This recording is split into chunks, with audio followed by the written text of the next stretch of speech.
বিসমিল্লাহির রহমানির রহিম। আসসালামু আলাইকুম। আজকে তাহমিদুল কুরআন ইন্টারন্যাশনাল মাদ্রাসায় আমি কিছুক্ষণ সময় বসেছিলাম এবং খুব ভালো লাগছে আমার যে এখানে কিছু কোরআনের আয়াত পড়ছে এবং গজল গাইছে ছোট ছোট কচি বাচ্চারা।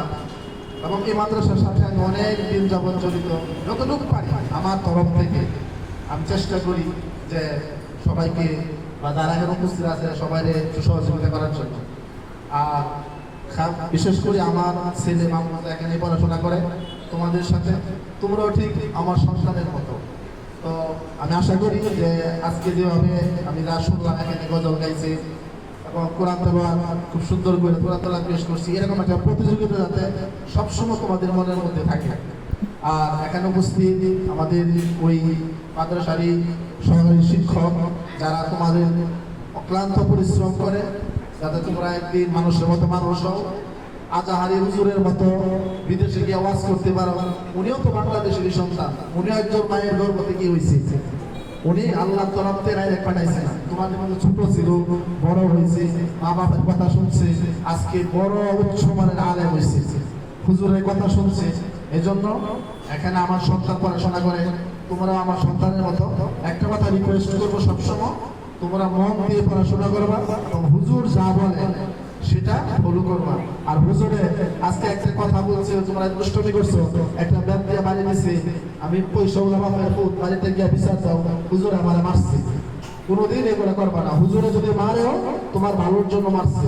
এই যে মাইর খাইছে তারা আজকে মিজানুর রহমান আজহারি হয়েছে, আর যারা মাইর খাইয়া মারছে তারা এখন বিভিন্ন জায়গায় সিনেমার গান শুনে।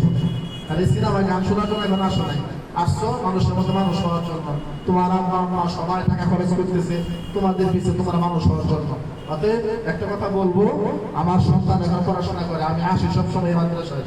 আজকে আমি ওয়াদা করি না, কারণ হায়াত মওত আল্লাহর হাতে। কিন্তু আমরা যে প্রবাসী আছে, আমার বন্ধু বান্ধব যারা আছে, সবাইকে নিয়ে আমরা গ্রুপের মতো করে প্রতি বছরে এই মাদ্রাসায় যারা কোরআন প্রতিযোগিতা করে বা ওই যে সূরা কেরাত এগুলা গজল প্রতিযোগিতা করে, এদের জন্য ভালো একটা গিফট আমাদের প্রবাসীর পক্ষ থেকে দেওয়ার জন্য আমি চেষ্টা করবো প্রতি বছর এখানে। শুধু কথা একটাই অনুরোধ থাকবে, তোমরা মন দিয়ে পড়াশোনা করবা, মা বাপের যাতে মুখ উজ্জ্বল হয় এরকম কিছু করবা। হুজুর যদি কোনো সময় কোনো কাজে বা পড়াশোনার জন্য একটা ব্যবসা বাড়ি দেয়, তো তুমি মনে করবা যে আমার ভালোর জন্য হুজুর করছে, সবসময় এটা খেয়াল করবা। আর সবসময় আমরা ইসলামের জন্য সবসময় আজকে কাজ করতেছো, ইসলামের জন্য কাজ করতেছো, আল্লাহর রাস্তার জন্য কাজ করতেছো, এটা শুধু এই দুনিয়ার জন্য না, আখিরাতেও কাজে লাগবে একদিন। এই পড়াশোনা এই সব কিছু। অতএব আমি মনে করি তোমরা যেভাবে চলতেছো বা তোমাদের হুজুরা যেভাবে আগায় যেতেছে, ইনশাআল্লাহ একদিন তোমরা মানুষের মতো মানুষ হবে। আমরাও এটা আশা করি অভিভাবক হিসাবে। ধন্যবাদ সবাইকে, সবাই ভালো থাকবা ইনশাআল্লাহ, সবার জন্য দোয়া রইল।